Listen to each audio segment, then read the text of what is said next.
Queridos, a graça e a paz do Senhor Jesus, que bom ver vocês. Eu vou realizar o primeiro milagre da volta ao culto presencial. Vou ministrar uma palavra em 10 minutos. Então diga glória a Deus, porque é o primeiro milagre. Salmo 126. Salmo 126, versículo 1 ao verso 4. É isso. Salmo 126. Quando o Senhor trouxe os exilados de volta a Sião, foi como um sonho.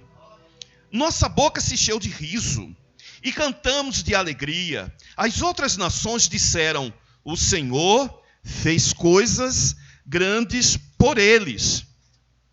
Sim, o Senhor fez coisas grandiosas por nós. Que alegria! Por isso estamos alegres. Restaura, Senhor, nossa situação, como os riachos revigoram o deserto, diz a palavra do Senhor. Queridos, que alegria é poder olhar para as Escrituras Sagradas e ver que em outras situações em que limitou o tempo, limitou o espaço, o culto, a adoração do povo de Deus, mas ainda assim Deus criou um caminho para que o seu povo retornasse com alegria à sua presença. O povo de Israel, por causa da desobediência, por causa de não aplicar a palavra do Senhor, estava no cativeiro de Babilônia. 70 anos profetizado, as 7 semanas de Daniel, os 70 anos profetizados por Jeremias.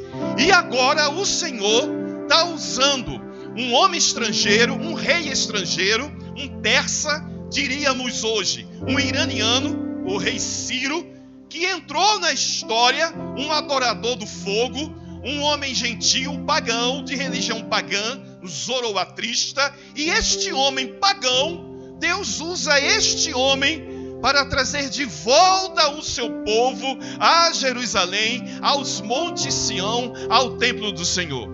Mas por que Deus usa um pagão? Porque Deus usa um homem que adora o fogo e não o reconhece, embora o respeite como divindade. Porque Ele é Deus. Porque as criaturas pertencem ao Senhor. Está escrito: do Senhor é a terra, a sua plenitude, o mundo e aqueles que neles habitam. Salmo 24, verso 1. Aqui neste caso, Ciro permitiu que a maioria do povo voltasse para Jerusalém. E a experiência deles é uma experiência que para nós traz alguns princípios, tem algumas lições práticas. Quando o Senhor trouxe os exilados de volta a Sião, foi como um sonho. Então eles estavam em cativeiro, exilados. Nós estamos assim ainda. Não estamos em um cativeiro, nós não estamos exilados da família, dos amigos, daquele aconchego, em termos, né?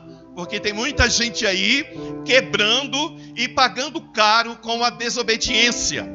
Infelizmente, tem os efeitos colaterais da desobediência. O camarada desobedece, a mulher desobedece, o jovem desobedece, e às vezes quem paga o pato, em uma linguagem popular, é o pai, a mãe, a avó, são aqueles mais fragilizados dentro de casa. Mas aqui esse povo, ele quebrou o cativeiro, não para encher a cara, não para ir pegar um pagodinho, não. A primeira intenção deles é voltar e olhar Sião. Sião é aquele monte no coração de Jerusalém, onde tem uma cúpula amarela, o domo do monte. Aquele ali é o Monte Sião. É o lugar aonde Abraão ofereceu Isaque em sacrifício. E que depois de quase 1000 anos, Davi foi, comprou e edificou o templo do Senhor. Hoje há lá uma mesquita, Al-Aqsa. Al-Aqsa está lá. Mas em breve, eles vão devolver aquele terreno, aquele lugar, para que seja reconstruído o templo do Senhor, do povo de Israel. E aqui eles estão alegres, eles estão voltando É como um sonho. No 2 diz: nossa boca se encheu de riso e cantamos de alegria. As outras nações disseram: o Senhor fez coisas grandiosas por eles. Queridos, a minha esperança é que no meio dessa geração corrupta e perversa, como está escrito em Filipenses 2,15, é que eles vejam a igreja celebrando com alegria o fato de estarmos em comunhão, porque o culto nós oferecemos em nossa casa. O culto a gente faz na cobertura da casa, no quarto, mas aqui é a comunhão. O que faltava entre nós não é culto, porque culto, eu tenho quase que certeza de todos, né?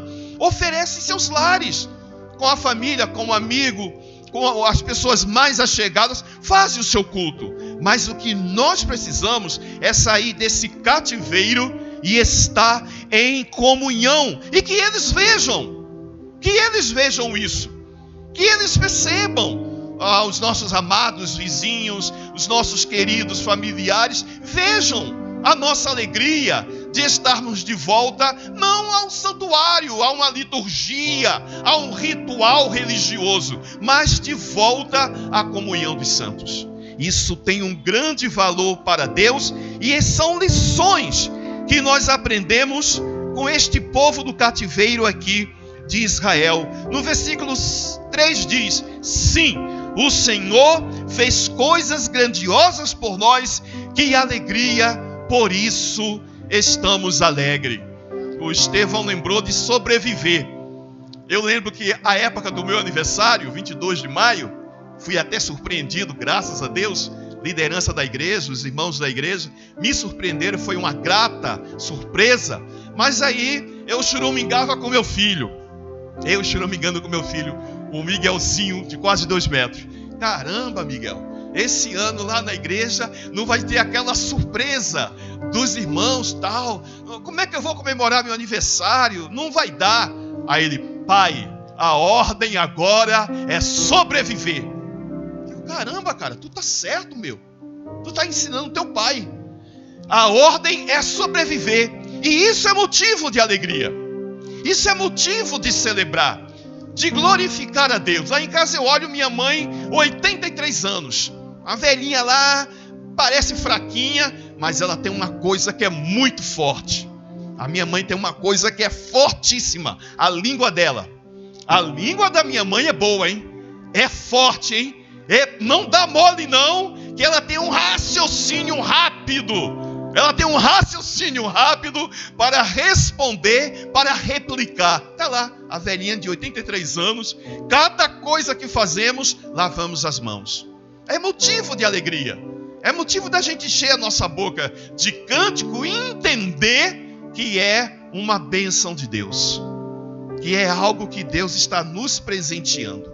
Quantos de nós aqui passamos momentos difíceis? Nosso pastor quase que foi na nossa frente, né? Quase foi, né? Promovido, mas dá um tempo aí, não é agora não, vamos esperar mais um pouquinho, porque a coisa é séria. Mas nem isso e nem por isso vamos deixar de ter alegria. Não vamos deixar de ter alegria. Por quê? Porque Deus, Ele cria o caminho. Deixa eu concluir.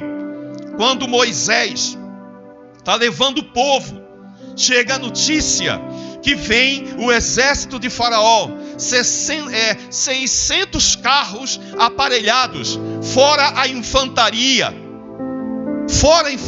600 carros preparados atrás daquele povo. Na frente o Mar Vermelho, de um lado pântanos, do outro lado montanhas. E agora? O que vamos fazer? E eles reclamaram. Moisés foi até Deus, o Eterno, e o Eterno disse: por que vocês estão reclamando? Diz ao povo que marche. Meu filho, não murmure, não reclame. Por que isso está acontecendo? Não faz isso, porque a ordem de Deus para o seu povo é seguir em frente.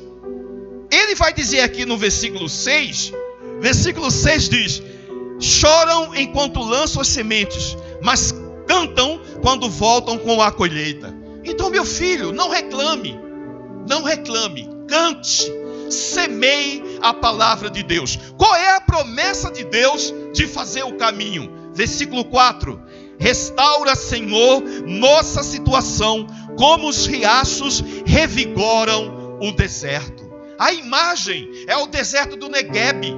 Deserto do Neguebe é aquela fase seca, mas os montes de Hermon estão todos gelados, estão cheios de neve. Quando chega o verão, dá em cima do monte Hermon e ele começa a derreter. Aquela neve começa a derreter e vai revigorando, vai fertilizando o vale. E até hoje Israel usufrui desse privilégio, exportando frutos, exportando flores para toda a Europa, do deserto do Neguebe, porque Deus, Ele faz o caminho aonde não há caminho.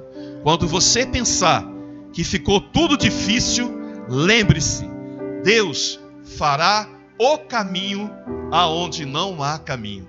Que o Senhor Deus nos abençoe e que enchamos nossa boca de riso, de alegria, não obstante a situação difícil, porque Deus é com o seu povo, Deus visita o seu povo. Amém?